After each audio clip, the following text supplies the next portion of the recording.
إذاعة الشرق الأوسط من القاهرة تقدم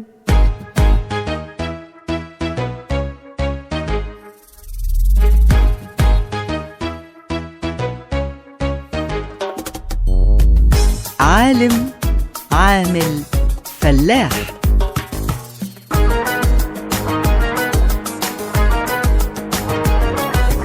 نجوم في سماء الوطن، معروفة أو منسية، قدوة للأجيال الجاية في حدوتة مصرية.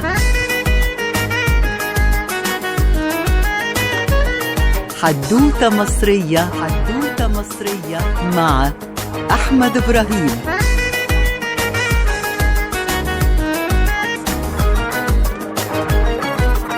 العالم الجليل والأستاذ الدكتور خالد أبو زيد، أستاذ الكيمياء الصيدلية بجامعة عين شمس والعميد السابق لكلية الصيدلة جامعة السادات.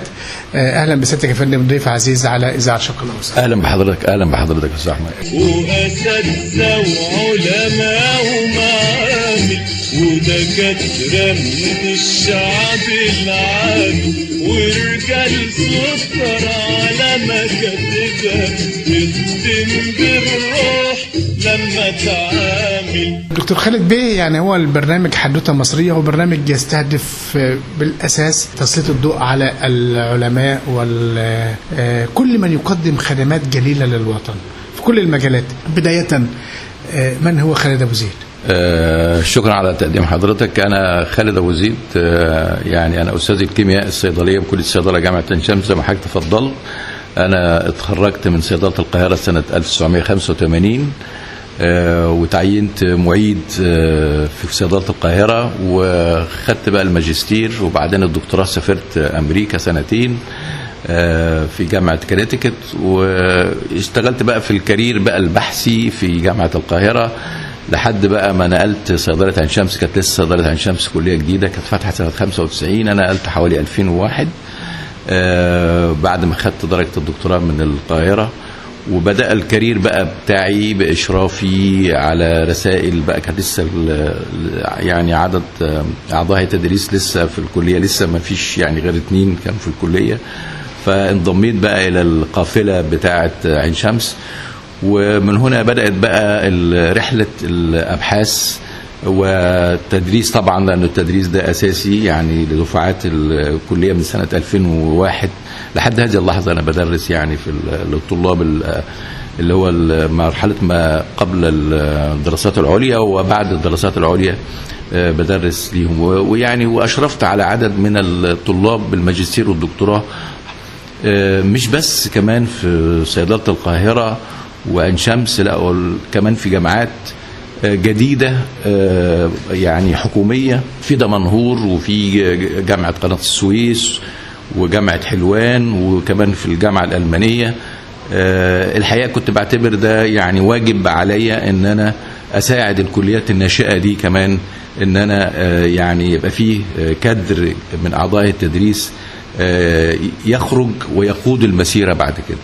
طب خلينا نتوقف هنا يا فندم، بس عايز ارجع ورا شويه بسيادتك للنشأة والجذور يا فندم، كانت فين؟ انا من قرية في محافظة الفيوم، كانت قرية الشواشنة، هي دلوقتي بقت مدينة الشواشنة يعني. والحقيقة يعني الوالد كان يعمل بالزراعة والتجارة، وتربيت طبعا في البيئة الريفية دي اللي أنا بعشقها، وما زلت على علاقة بالبلدي ان انا بسافر لسه بتقول راجع من هناك امبارح لسه امبارح. فانا ببقى سعيد ان انا يعني اشوف زمايلي واهلي واشوف يعني الريف المصري الاصيل. مهم قوي الارتباط بالجذور يا فندم. الحقيقه دي مهم جدا. انا يعني حضرتك ما تعرفش سعاده الواحد تبقى قد ايه كده لما يرجع ويسترجع بقى الذكريات واصدقائه يعني، ويزور الارض الزراعيه بتاعته يعني، عشان الواحد دي حاجه بتربط الواحد فعلا بوطنه. كنت يعني بتروح الغيط وانت صغير يا فندم؟ طبعا وذكريات يعني. انا كنت بسترجع ده مع اخويا امبارح يعني ذكريات يعني الحقيقه جميله جدا. يعني كنا نروح الغيط ونحصد بعض الحاجات ناكلها من المزرعه. انا مهما كبرت صغير، انا مهما عليت مش فوق، مش ممكن يوم نتغير، دي الدنيا غروب وشروق، اليوم والامس وبكره في عيونكم كانت فكرة، شايلين في القلب الذكرى، باين في عينينا الشوق، يا عيون بالحب توافي، فاتت ايام وسنين، فاكرين العمر الدافي، شايلين في القلب حنين، ومهما نقول مش كافي، في قلوبنا انتم عايشين. طب دكتور خالد، يعني التعليم بقى ابتدائي اعدادي ثانوي كان في الفيوم؟ انا المدرسه الابتدائيه كانت في محافظه في القريه بتاعتي، والاعدادي كان في القريه بتاعتي برضو في الشواشنه، وبعدين في الثانوي كان في مركز بشواي اللي هو كان بيبعد عن القريه حوالي 7 كيلو. وكان الحقيقه يعني انا استمتعت بالفتره دي، وما زلت يعني اتذكر المدرسين بتوعي بالاسم لحد هذه اللحظه. قد كده المدرس كان مخلص جدا، كان التعليم ده كان حاجه في دمي وفي دم المدرسين، عاوزين كده يبقى سعداء ان هم يعني يلاقوا الطلبه بتاعتهم متفوقين، وكانوا يباركوا لي كده. انا كنت طالع الاول على الثانويه العامه على مستوى الفيوم، وده بفضل فعلا اساتذتي اللي هم كانوا دايما بيشجعوني جدا، وانا كنت دايما بفخر فاكرهم جدا بالاسم. يعني انا افتكر من ابتدائي من الاستاذ ابراهيم لحد بقى الاستاذ محمد عبد اللطيف والاستاذ طه عبد اللطيف في رياضه، اساتذه يعني مدرسين انا بقول عليه استاذ دي يعني بروفيسور عندنا في الجامعه. صحيح. هم دول يعني فعلا في منزله الاستاذ. انت عارف كلمه استاذ دي يا فندم، يعني حتى في الطب يقول لك استاذ، في الصحافه استاذ، في كل مجال استاذ، حتى في المهن يعني يقول لك استاذ، لا معناه خلاص بقى يعني بروفيسور فعلا يعني. دي حقيقه، هو استاذ طبعا، ده نقدر نقول هو يعني اخر كارير بالنسبه لاستاذ الجامعه. صحيح. يعني هو بيبقى بقى خد بقى الدكتوراه، وبعد الدكتوراه بقى ابحاث ويترقى بقى، وبعدين لحد استاذ مساعد واستاذ.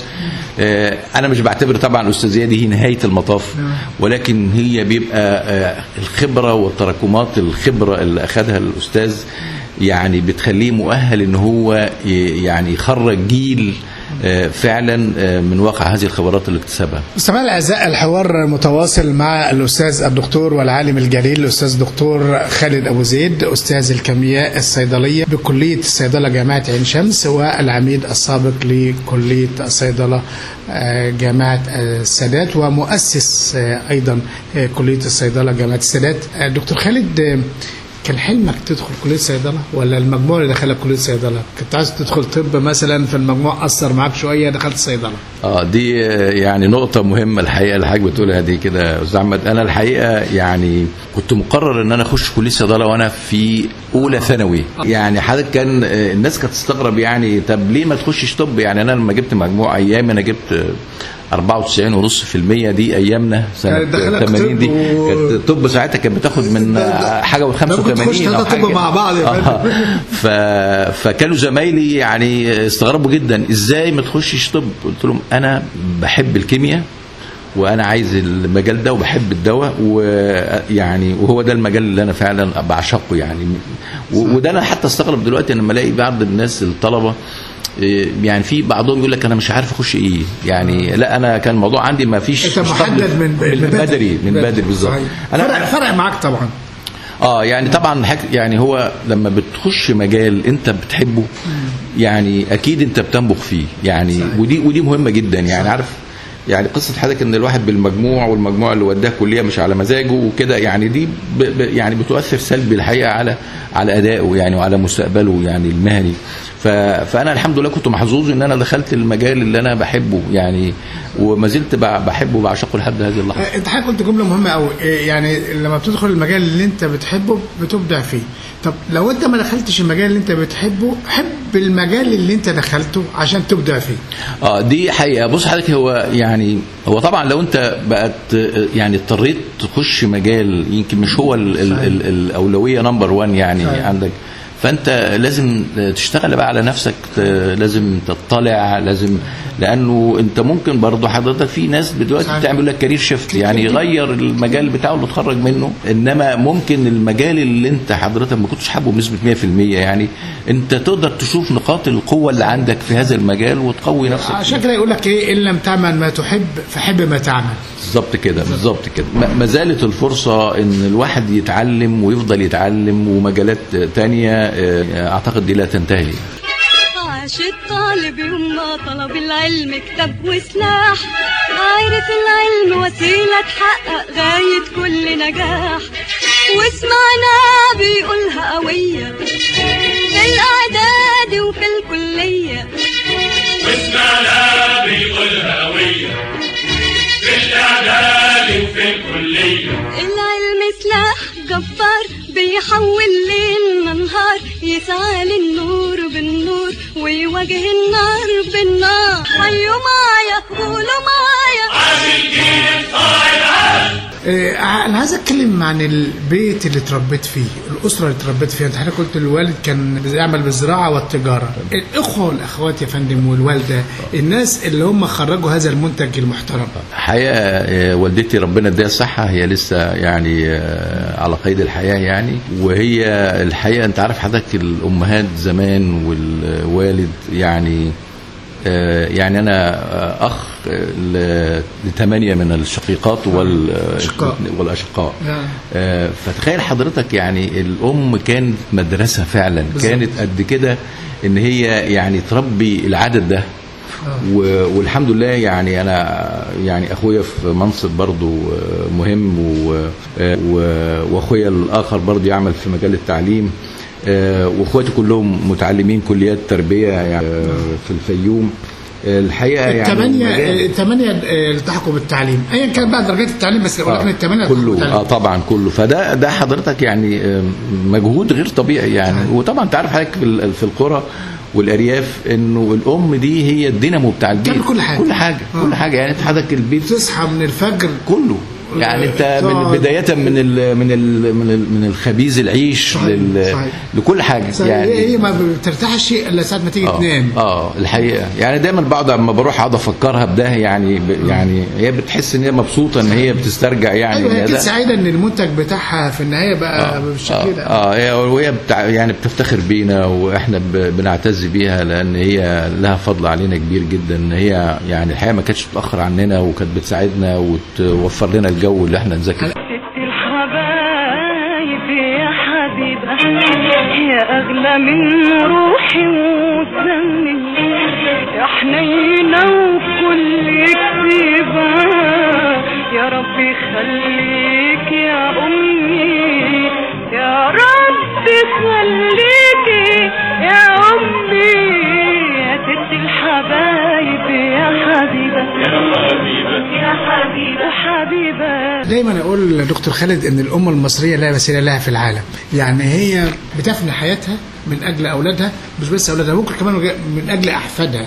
ده حقيقي. ويمكن المثل اللي بيقول لك اعز من الولد ولد الولد مش موجود غير في مصر. ده حقيقي. في الخارج انت كده شفت ان مجرد ان الطفل او الشاب بيبلغ سن معين خلاص اهله خلاص هو بيشق بقى طريقه كده يعني. لا طبعا لا، فعلا انا بقول الام المصريه حملت الاسيه. زمان سهرتي وتعبتي وشلتي من عمري ليالي، ولسه برضه دلوقتي بتحملي الهم بدالي.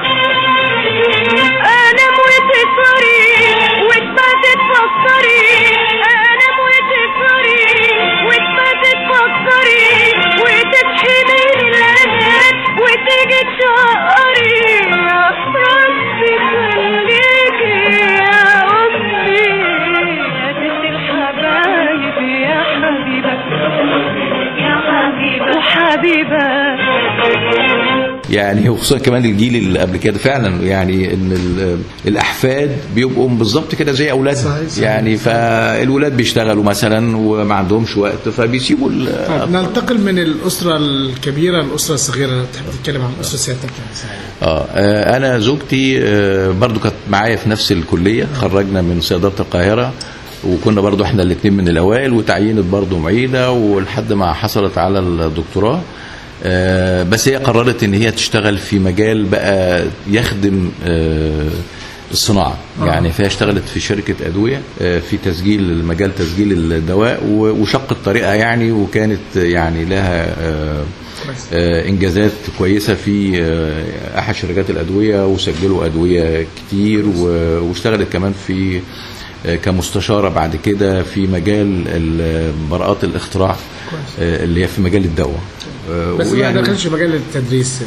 لا هي يعني هي كانت بتدرس بقى يعني في مؤتمرات، يعني تروح مؤتمر. هي كان عندها هي خدت الجانب العملي بالظبط كده. هي حست بقى ان احنا ايه يعني، مع ان هي كانت متفوقه عني يعني. هو هقول لحضرتك، هو النظر ده فايدته ايه بدون العملي؟ فالعمل بالنسبه لنا هو المهم. بالظبط. انا بقول لها هو الجانب الصيدله في كل حاجه الحقيقه، هو الجانب التطبيقي طبعا ده مهم، لان احنا في الاخر في جزء يعني تدريس، انك انت بتخلق اولاد وكوادر ويشتغلوا في مجالات مختلفه، وانك انت تخوض يعني مجال الصناعه ومجال انتاج الدواء، دي حاجه كويسه جدا يعني. وعندي بقى بنتين، واحده برضو متخرجه من صيدله القاهره، والاخرى هي قررت بقى، هي كانت متخرجه من المدرسه الالماني ودرست الفنون التطبيقيه في المانيا، وهي تعمل دلوقتي في مجال التصميم الجرافيكي يعني.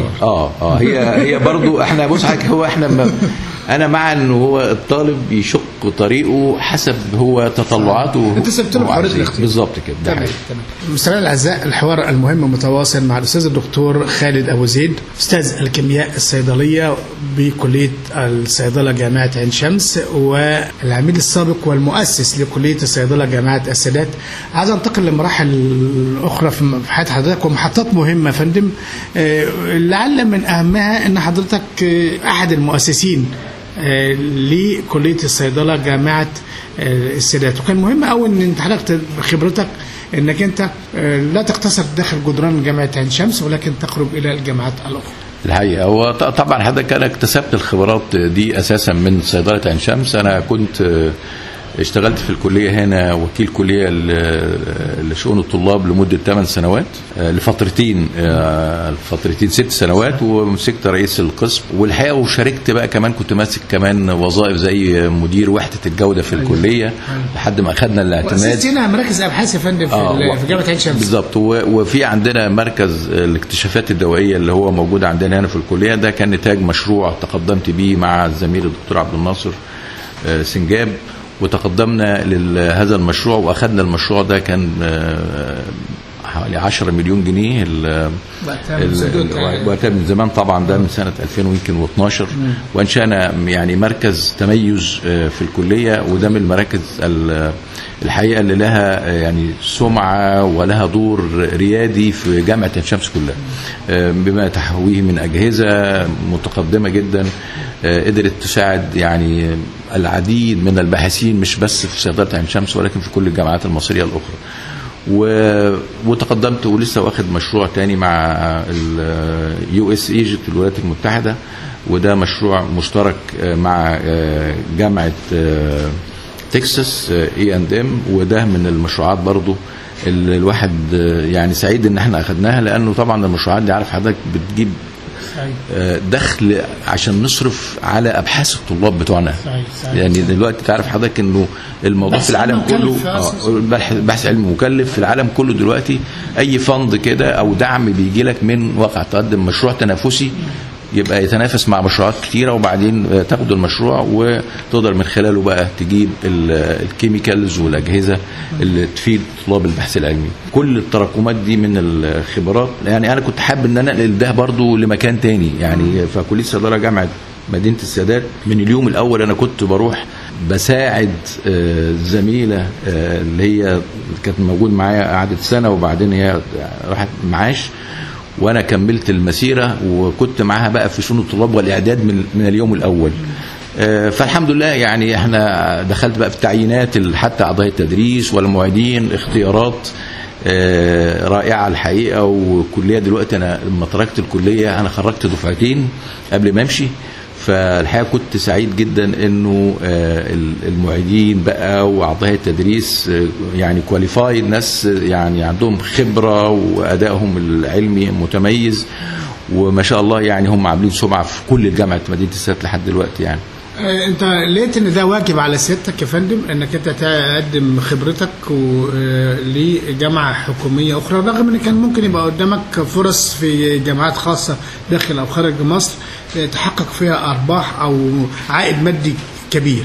هو الحقيقه يعني يمكن انا ما كنتش بسعى للمنصب ان انا اروح هناك عشان ابقى، لا بالعكس انا كنت بسعى ان انا اسس مكان في اشد الحاجه انه يبقى لخبره، وانا الخبره دي يعني اتربت عندي من خدمتي في صيدله عين شمس وصيدله القاهره، وبالتالي فحبيت ان الخبره دي حد يعني جامعه تانية في اشد الحاجه لهذه الخبرات لكي تنمو ولكي تزدهر وتحقق الرساله بتاعتها من خلال الحقيقه عملنا حاجات كتير. انا اخر حاجه هناك في الجامعه انشانا معمل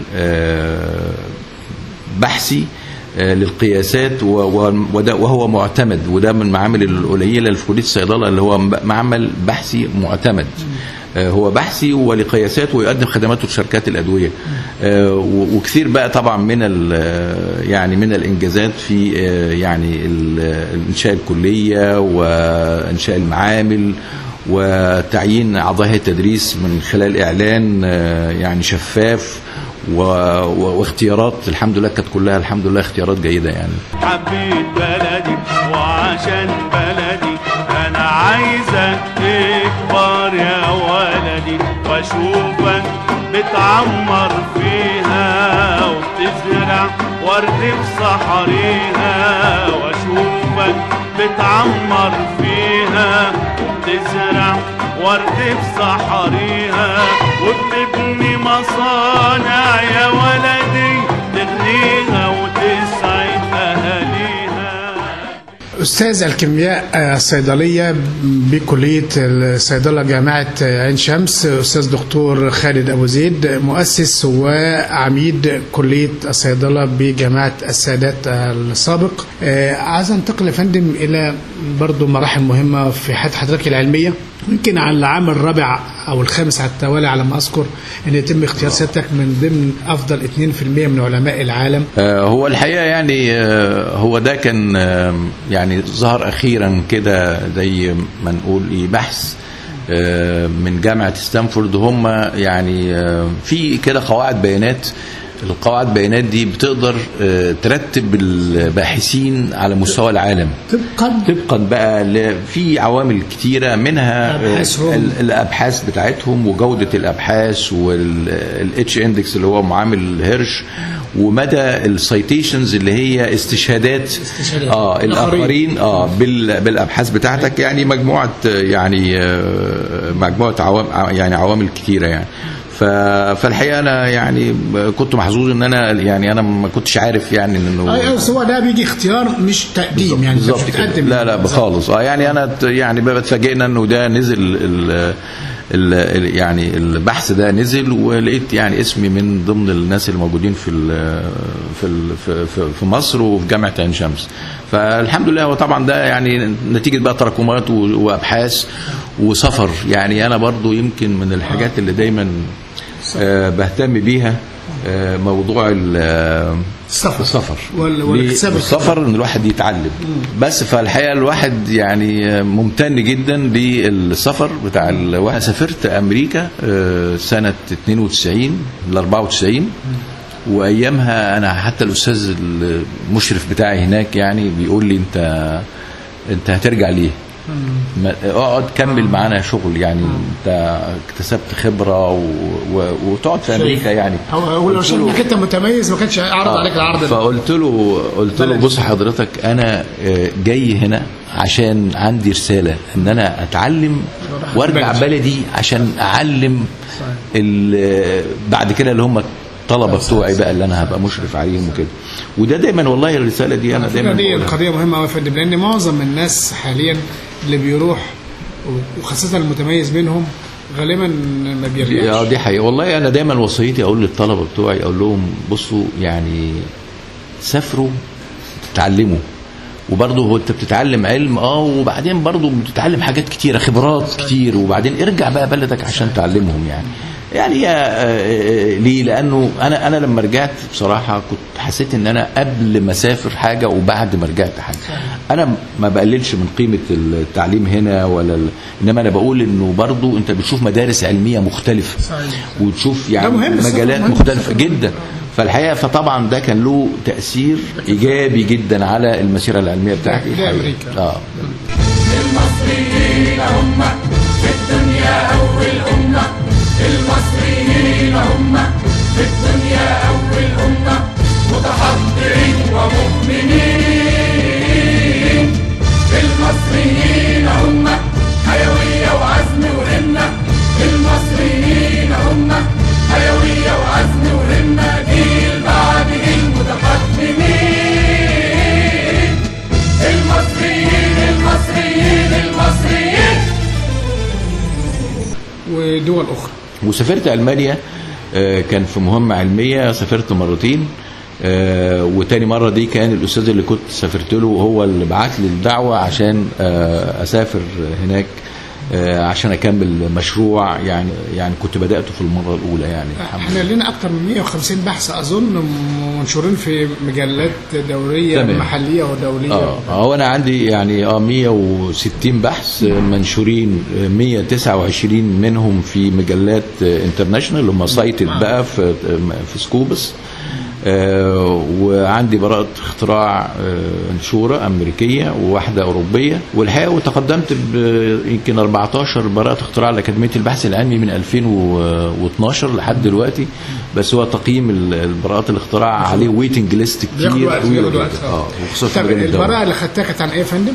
هو حضرتك احنا كنا شغالين، كان شغل في رسالة دكتوراه، والمركبات اللي طلعت من الرسالة ونشرناها قبل كده قدرنا نعمل لها إعادة توظيف. يعني هي كانت المركبات دي للعلاج السرطان، يعني التأثير على هي انزيمات الكاينيزيس، قلنا ان احنا هنوظفها لتستخدم كأنتي ميكروبيال يعني مضادة للميكروبات، وأظهرت نتائج واعدة.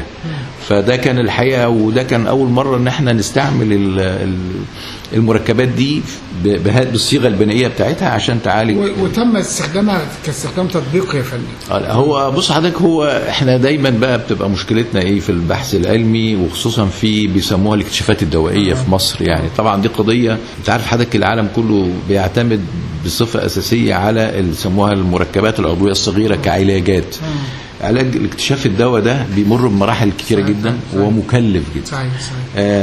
هي دي مش يعني انت عارف حضرتك لازم تتبناها الشركات زي ما بيحصل في الخارج، زي بيحصل في الخارج، او جامعات مع شركات. يعني حتى مثلا في الكوفيد واكتشاف الفاكسين بتاع الكوفيد لما جامعة اوكسفورد مثلا كان معاها شركة. يعني احدى الشركات الادويه هي اللي دعمت وهي اللي بتكسب بعد كده بالظبط. احنا بنوصل لمرحله ان يعني بنعمل اختبارات للمركبات على مثلا الميكروبات، وبتبقى ونعملها على الخلايا، وبنقف لحد كده.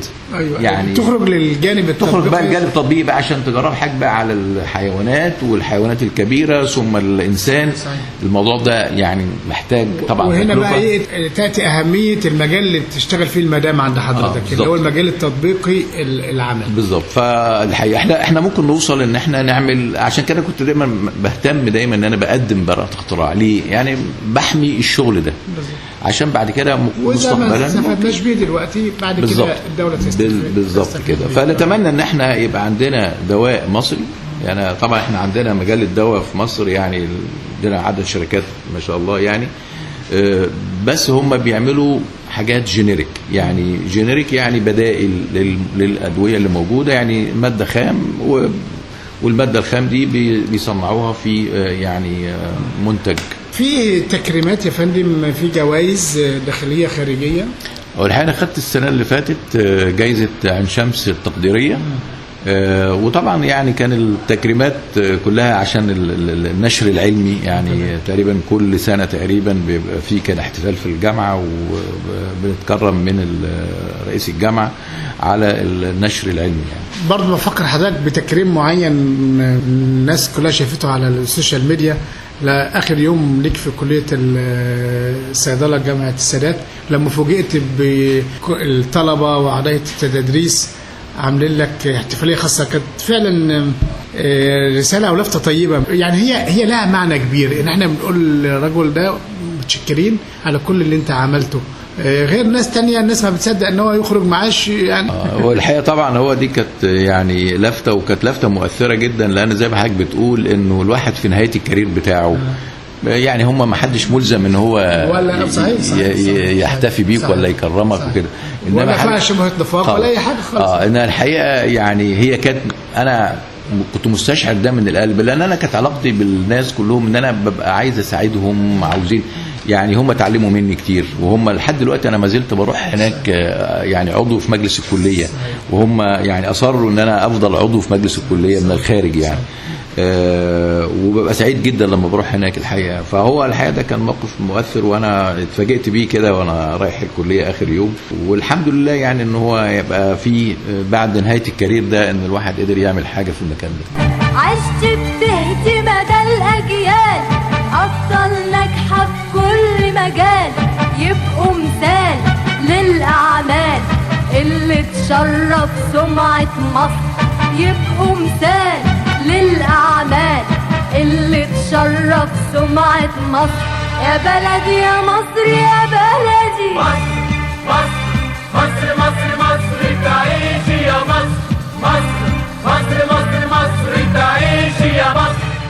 مؤسس وعميد كلية الصيدلة جامعة السادات السابق أستاذ دكتور خالد أبو زيد، أستاذ الكيمياء الصيدلية بكلية الصيدلة جامعة عين شمس، واللي النهاردة نستضيفه ونقدمه كقدوة تحتذى، ليس فقط في التعليم والبحث العلمي ولكن في الأخلاق وفي القيم وفي التواضع. أنا حزين إن أنا أول مرة أعرف حضرتك يا فندم النهاردة، سمعت عن سيادتك كتير. أنا عايز أتكلم عن موضوع القيم والأخلاق، القيم اللي سيادتك اتربيت عليها في قريتك في محافظة الفيوم، ازاي استفدت بها في حياتك العملية والعلمية والإدارية؟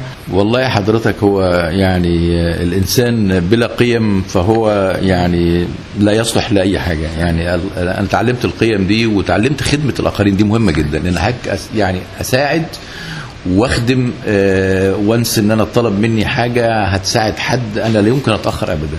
فاتعلمت ده يمكن من والدي، يعني والدي كان في البلد يعني ولازم يكون ده تعليم عملي. الحقيقه يعني فعلا معروف، كان دايما الناس تلجأ له ان في مشاكل بالناس، تعرف حاجه في القرى يعني وكده، كان يروح ويقول لك بقى نعمل ميعاد، هناك عندنا بيسموها كان نعمل ميعاد ونقعدوا في اطراف مع بعض اللي هي المتناحره او ويحل. ودي كانت على طول يعني هو عنده دي كانت اولويه قصوى، كل الناس تلجأ له، عندنا في مشكله كذا حاج يروح يعني. فانا اتعلمت ده يمكن انا واخواتي على فكره، يعني الحمد لله ان احنا بنقدم اي خدمات اي حد يطلبها مني وما بعرفش اقول لا. يعني انا يمكن حتى في مناقشه الرسائل، انا بناقش رسائل في كل الكليات طبعا من الصعيد لحد اسكندريه، لما حد يرفع السماعه ويكلمني يقول لي هتيجي تناقش الرساله دي، عمره ما اقول له لا. يعني لدرجه ان انا مره كنت بناقش رساله في اسيوط اثناء الاحداث بقى من زمان، من ثوره 25، وكانت القطورات فيها مشاكل، وانا كنت فحجزت طياره على حسابي عشان انا ما اخرش الطالب، لانه ده التزام ادبي يعني. فالحقيقه يعني اتعلمت كده انه الواحد يعني لازم يكون يؤدي خدمات جليله عشان تساعد الناس ان هي تتعلم او تنهض. اللي عاش حبك يعلم واللي جيل من بعد جيل، يلي عودتينا دايما نلغي كلمة مستحيل، ده احنا من عهدك يا غالية من شباب حر واصيل، نبني بنتك نعلى نسبق كل خطوة بألف ميل، يلي عاش حبك يعلم كل جيل من بعد جيل، يلي عودتينا دايما نلغي كلمة مستحيل. ما هي فندم القيم تغرس في نفس الإنسان عمليا وليس نظريا. يعني أنا ما أقدرش مثلا أقول لابني ما تدخنش وأنا ماسك سيجارة بدخن، ما اقدرش اقول لابني اعمل خير واعمل كذا وهو شايفني اساسا بقى ايه باذي الناس او بعمل شر. ما اقدرش اقول له اخدم الناس وهو شايفني اصلا ايه بكره الناس والناس كرهاني. فانت اكيد البيئه اللي حضرتك اتعلمت فيها هي اللي ساعدت حضرتك على ده وما زلت محافظ عليها حتى الان. هي حضرتك القدوه ثم القدوه ثم القدوه. يعني انا حضرتك انا في مجالي يعني انا اتعلمت يمكن في القاهره من اساتذتي الكبار. مين بقى كان قدوتك بقى يا باشا؟ فيعني كان في يعني كثير من الاساتذه الحقيقه يعني انا افتكرها بكل خير الله يرحمها الاستاذه الدكتوره خديجه منصور كانت استاذ ورئيس القسم يعني في صيدله القاهره. عارف حضرتك لما كنت نروح انا وانا معيد صغير يعني عشان اروح المعمل الاقيها هي موجوده قبليه يعني متواجده رئيسه القسم تبقى موجوده يعني ايام كمان رئيس القسم ده حاجه لا يعني قدر كبير جدا من الاحترام والاساتذه اللي هم اساتذتي اللي اشرفوا عليا بعد كده يبقى موجودين كلهم. فانا بقى يعني لما شايف ان دول هم دول القدوه بتوعي فانا لازم يعني اكتشف من نفسي بقى انا لازم ابقى اتعلمت ده. ولما جيت هنا هو ده كان ده الاتيتيود بتاعي ان انا موجود. انا كنت ببقى موجود مثلا من الساعه 7 الصبح وانا وكيل او رئيس قسم او وات ايفر فمحدش اللي يجي بقى بعديه هيكسف من نفسه بقى يعني فدي مهمه جدا ان انت تبقى قدوه عشان ما تطلبش من الناس حاجه هي مش موجوده فيك. لو قلنا بقى الشخصيات اللي لها بصمات وتاثير في حياه عالمنا الجليل الاستاذ الدكتور خالد ابو زيد طبعا الوالد والوالده ده اساسي. الاستاذ ابراهيم بتاع المدرسه بتاع الفيوم الابتدائي والاعدادي والكده بجانب استاذي اساتذتي اللي في الخارج في امريكا وفي المانيا والدكتوره خديجه في كليه طبعا وما انساش طبعا اساتذتي بقى هنا اللي اشتغلت معاهم وتعلمت منهم الاستاذ الدكتور محمد العزيزي ربنا يديله الصحه يعني كان دايما بلجأ له يعني ان انا وانا لسه بقى وكيل جديد فيعني اساله على حاجات. الاستاذه الدكتوره ناهد مرتضى اللي هي كانت العميده وانا كنت الوكيل ايام خدمتي معاها. استاذنا الدكتور محمد عبد الحميد اللي هو كان رئيس القسم وكيل الكليه وعميد الكليه برضو ده كان زميلي هنا في القسم رحمه الله واللي هو كان انشأ معمل تصميم الادويه اللي هي يعني من ضمن البصمات اللي هو عملها الحقيقه وانا جيت كملت عليه في صيدله عين شمس وكبرنا المعمل وعملنا يعني معمل تصميم الادويه ده يعني عباره عن ايقونه في صيدله عين شمس يعني اللي احنا بدأنا المجال ده في اللي هو تصميم الدواء باستعمال الكمبيوترز يعني. فطبعا انا بشهد كل الناس دي بكل خير وربنا يبارك فيهم. على طول الحياة نقابل ناس ونعرف الناس ونرتاح ويا ناس عن ناس ولا ننسى حبايبنا أعز الناس حبايبنا. العميد السابق والمؤسس لكلية الصيدلة جامعة السادات أستاذ دكتور العالم الجليل خالد أبو زيد بكلية الصيدلة جامعة عين شمس وأحد أهم 2% من علماء العالم. هوايتك يا فندم؟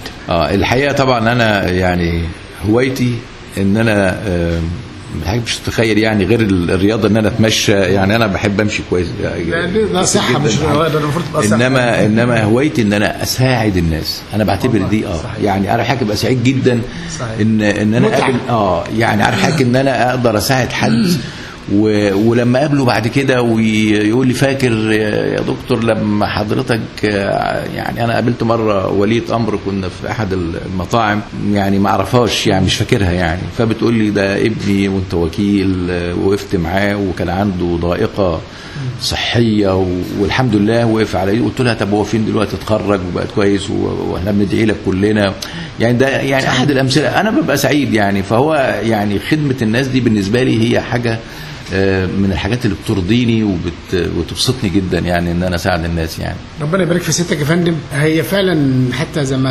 الحديث الشريف بيقول ان لله عبادا اختصهم بقضاء حوائج الناس ففعلا النوعيه دي بتبقى قليله في مجتمعنا، ولكن هي باقيه حتى يوم الدين يعني، لان لولا هؤلاء الناس ما استقامت الحياه ولا استقرت الامور وكده يعني. فربنا يبارك في حضرتك، ودايما لا تمل من ده، لان حتى في مقوله برضه سيدنا علي بن ابي طالب ويقول فيها: اعلموا ان حوائج الناس اليكم من نعم الله عليكم، فلا تملوا النعم فتصبح نقم. يعني بمعنى انك انت ما تزهقش ولا تتضايق ان حد بيطلبك وعشان تساعده، لان دي نعمه ربنا سبحانه وتعالى اختص حضرتك بقى، مش اي حد يعني. دي حقيقه يعني، دي الواحد بيشعر بالسعاده الحقيقه ان هو بيساعد الناس، وده بيقف لك بقى عندك وعند ولادك، هتلاقي اللي يساعد ولادك يساعدك كده. لنا كنت في كل ميدان، هنا وهناك وفي اي مكان، الزراعية الصناع، اهل العلم مع الفنان، الزراعية الصناع، اهل العلم مع الفنان، زي ما لينا حقوق مشروع ندي وطن. قضيتين مهمتين، القضيه الاولى وهي كليات الصيدله، يعني انتشرت كتير جدا، وفي اصوات بتنادي بوقف ترخيص او انشاء كليات صيدله، لان عدد الصيادله مشكله بتقابل خريجي كليات الصيدله، هو خاصه ثم دلوقتي جامعات اهليه، ثم جامعات دوليه يعني اللي هي فروع لجامعات اجنبيه. طبعا انت عارف اصبحوا كم تقريبا يا فندم؟ يعني دلوقتي احنا بنتكلم يعني دخلنا دلوقتي فوق ال 50 يعني على الاقل كل جامعه خاصه اهليه حكوميه فيها. معظم الجامعات الاهليه دلوقتي بيبقى فيها كليه صيدله يعني. فهو طبعا زمان انت عارف حضرتك احنا مثلا كانت الكليات ممكن مثلا في بعض كليات الصيدله كان عدد الطلاب فيهم اللي بيلتحقوا حوالي 1500. دلوقتي ما عادش بقى خلاص، الجامعات زادت عدد الكليات الصيدله وعدد الطلاب قلوا في كل كليه، انما المحصله في الاخر هي برضه عدد كبير. يعني هو طبعا هم حجموا عدد المقبولين في كليات الصيدله الحقيقه. طبعا دلوقتي يعني احنا مثلا الكليه ممكن يبقى عندنا 300 طالب مثلا، كنا حوالي 950 في عين شمس في سنه من السنوات. القاهره كان اكتر طبعا. يعني اذا هم بيحاولوا يوازنوها في العدد مع انتشار دي حقيقة. هو طبعا يعني العدد الكبير ده كان بيبقى عبء جدا على الكلية وتحصيل الطالب وللعلم انما دلوقتي احنا بنقول بقى انه بدل ما كان 1000 بقى دخلنا دلوقتي في 300 400 يعني، فده بيخلي العدد شوية اقل، التعليم بيبقى احسن افضل. فهو طبعا يعني بصفة عامة يعني في اتجاه انه الدولة تقلل عدد الخريجين من كليات الصيدلة، وده فعلا يعني تم، بس ما زال برضه لسه في يعني كليات جديده بتنشا. وانا يعني اعتقد انه يعني يكفي ان احنا المعهد الخاصه كان اقبال جامد جدا ليه، لانه كان بيلاقي شغل ويسافر. كان في مجالات للسفر. ما تدخلش اي صيدليه مثلا في السعوديه او في الخليج بشكل عام اللي بتلاقي صيدلي مصري. صحيح بالظبط كده. وبعدين طبعا طبعنا كلياتهم وجامعاتهم الخاصه، فبرضه فبقى اصبحت المنافسه مجالات والصيدليات العامه اللي هي يعني شوف يا فندم، انا فاكر زمان انه هتلاقي حتى ده في القريه كان عند حضرتك مثلا. احنا القريه بتاعتنا اول ما بدانا نوعى كده على الدنيا ما كانش فيها صيدليه اصلا. وبعد شويه هي فيها صيدليه واحده. الوقت ممكن تلاقي فيها عدد في كل شارع صيدليه. صحيح. من ضمن الحاجات برضو اللي خلتني اتجه للصيدله ان انا كنت معجب كمان باحد الصيادله اللي كان في عندنا صيدليه في البلد. كان في صيدلي كنت انا بروح اقعد معاه وبتدرب وانا لسه حتى في الثانوي، فهو كان بالنسبه لي كان قدوه برضو يعني. الدكتور اديب ربنا يديه الصحه، بعديها بقى ما شاء الله يعني عدد صيدلات لا حصر لها في القريه. صحيح. يا ناس يا ناس يا ناس يا ناس، هي دي الحدوتة، حدوتة مصرية، حدوتة مصرية. كيمياء الصيدلة بجامعة السادات السابق. النقطة الأخرى اللي هختتم برضو بقى الحوار مع حضرتك وهي صناعة الدواء في مصر. فرصة إن المدام عند سيادتك شغالة في هذا المجال، فمصر كانت رائدة في صناعة الدواء. أنا فاكر أيام عبد الناصر مثلا لما جم يحتاجوا نوع من الأدوية ما لقوهوش في السوق، فقرر إنشاء مش عارف 10 مصانع أو 5 مصانع خلال مدة بينية قصيرة جدا، وفعلا أصبحت مصر من الدول المصدرة الدول الرائدة في هذا المجال. احنا فين حاليا؟ هو طبعا زي ما حضرتك قلت كده ان احنا بدأنا بشركات القطاع العام، يعني اللي هي قطاع الاعمال دلوقتي. وكان في حاجة مهمة جدا في بداية صناعة الدواء، وده كان حاجة فكر مستنير من بدري، ان هو تصنيع الخامات الدوائية. المواد الخام كانت مثلا عندنا شركة النصر. شركة النصر يعني كلنا عارفين شركة النصر كانت بتنتج يعني المنتجات بقى الباراسيتامول، وبتنتج المضادات حيوية، وكانت شركة رائدة في ده.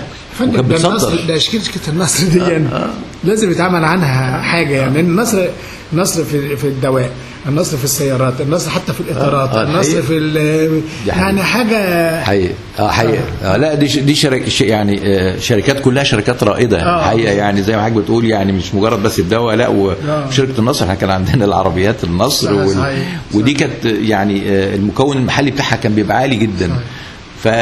بدأ بالمواد الخام الحقيقه عشان يضمن نجاح ده فكر طبعا، ده فكر يعني نظره ثاقبه طبعا هو كده. لانه حضرتك انت الدواء ده يعني سلعه استراتيجيه في الدوله، وبعدين لو حد قطع لاي سبب ما عمل لك عقوبات وقطع عنك المواد الخام، انت مش هتعرف تعمل دواء. صحيح. فطبعا امن قومي بالظبط كامن قومي. فهو دلوقتي يعني بدأ فيه اتجاه ان هو يبقى فيه شركات تبدأ تعمل مواد خام. هي طبعا المنافسة شرسة جدا مع الصين والهند اللي هم اكبر ناس يعني مصنعي المواد الخام، ومنافسة من ناحية الاسعار يعني. بس بدأت شركات مصرية يعني تتجه الى انتاج المواد الخام. يا فندم هي المواد الخام دي بتيجي منين؟ مش بتيجي من الزراعة؟ هو النباتات الطبية والعطرية تحديدا مثلا. هو بص حضرتك، هو الدواء بيبقى يعني من مصدرين. يا اما مصدر طبيعي، مصدر طبيعي اللي هو زي ما حضرتك بتقول من النباتات الطبيه، وفي بعض يعني ادويه معروفه يعني من نباتات طبيه زي الديجيتاليس اللي هو الديجوكسين بتاع القلب، وادويه كانسر وحاجات كده. النوع الثاني بقى اللي هو ده المجال بتاعي، اللي هو الادويه المخلقه او المشيده، ان احنا بنعملها من مواد اوليه. المواد الاوليه دي بتيجي مثلا بدايه من البترول، مشتقات والمواد اللي هي بتدخل في تصنيع الحاجات دي بتبقى، فبنعمل فيه مواد وسيطه. والمواد الوسيطه في شركات بتحضر مواد وسيطه، واحنا بنشتري المواد الوسيطه دي عشان نعمل منها المركبات اللي هي الادويه التخليقيه يعني الباراسيتامول والاسبرين والحاجات دي كلها حاجات بتصنع، يعني كلها بتصنع في المعمل. فده المجالات الاساسيه للتصنيع. وبعدين في بقى المجالات اللي بتيجي بالفرمنتيشن او بتيجي من البكتيريا، او اللي هي الانسولين بقى، والادويه الحيويه اللي هي طبعا داخله دلوقتي مهمه جدا في علاج برضو الاورام، حتى الالتهابات والروماتويد بقت فيه مواد اللي هي بيسموها المركبات اللي هي بتتحضر بالبايوتكنولوجي يعني. فده مجال يعني مهم جدا دلوقتي. وبرضو بدأنا في شركات بدأت تعمل مصانع لإنتاج الأدوية دي. فإنما ما زال برضو اللي هو بيسموها المركبات العضوية الصغيرة، اللي هو مجالنا اللي احنا بنعمله ده يعني بيشكل طبعا اكتر من 80 او 85% من الادويه اللي موجوده في السوق. مفيش حد ما ياخدش مثلا باراسيتامول، ما حدش ياخد اسبرين، ما حد كتير بقى دواء السكر بقى، ادويه السكر، الادويه كله. بالظبط. اذا الخطوه الاولى هي تصنيع المواد الخام. انشاء مصانع ادويه بدون وجود مواد خام بيخليك حتى تحت رحمه الاخرين. بالظبط. طبعا حاجه بتستورد وتصرف بعمله صعبه يعني برضو يعني. انما هي عايزه صناعه متكامله بدايه من المركبات الوسيطه اللي بتدخل في تحضير المواد النهائيه. احنا بنقول بنحضر مواد خلاص ان هي الملكيه الفكريه خلاص خلصت، بتاعت الملكيه الفكريه حقها خلص يعني 10-20 سنه. فكاي حد يقدر يحضر الحاجه دي دلوقتي خلاص بعد ما تنتهي الحمايه الفكريه بتاعتها. بس احنا عندنا الى حد ما يمكن خروجا شويه عن عن هذا الموضوع فوضى في استخدام الادويه وعدم ثقافه في هذا الامر، وده هيبقى محتاج مننا الكلام كتير، ولكن في عجاله سريعه كده. دي حقيقه. انت عارف حضرتك يعني يمكن اشهر حاجه استخدام المضادات الحيويه. أيوة المضادات الحيويه يعني انت عارف حضرتك يعني انت لو بره مش هيكتب لك مضاد حيوي من اول مره كده. الناس يعني ان هي يقول لك انا هاخد مضاد حيوي عشان عندي برد.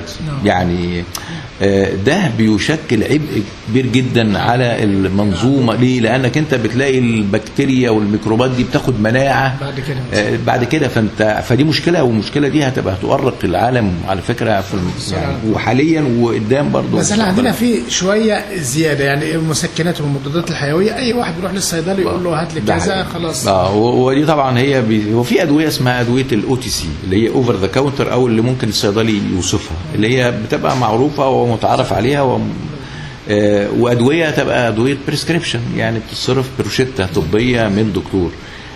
طبعا هو اللي اختلط الحبل بالنابل، فيعني بيتصرف كل ده وده، ويخش البريسكريبشن والنون بريسكريبشن كله دلوقتي للاسف. ودي طبعا ده سوء استعمال، ده يعني حاجه سيئه. احلامك يا فندم؟ احلامي ان انا الاقي مصر عندنا اكتشاف دواء مصري من الاي تو زي، يعني فعلا ده حلمنا. يعني انا فاكر كان لنا استاذ الله يرحمه برضه من اساتذتي وقدوتي برضه، الاستاذ الدكتور منصور خليفه، اللي هو كان بمجهود شخصي مع دكتور في كليه الطب دكتور حيدر غالب، كان عمل دواء لعلاج حصوات الكلى.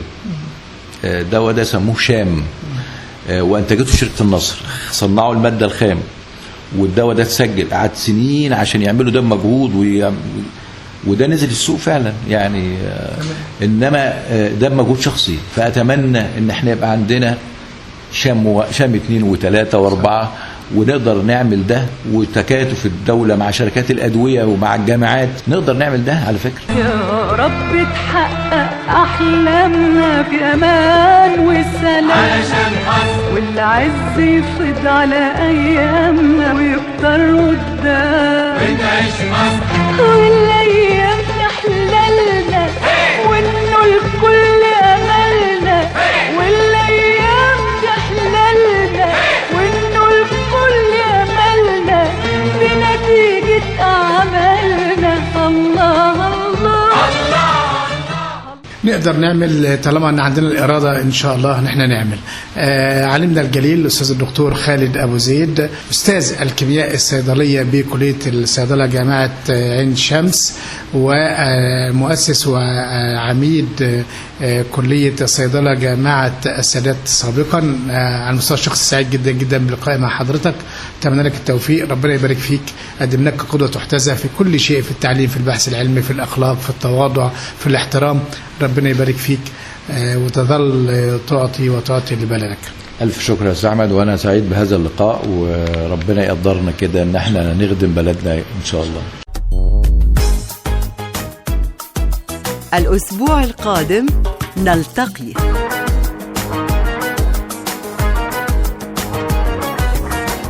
نجم في سماء الوطن.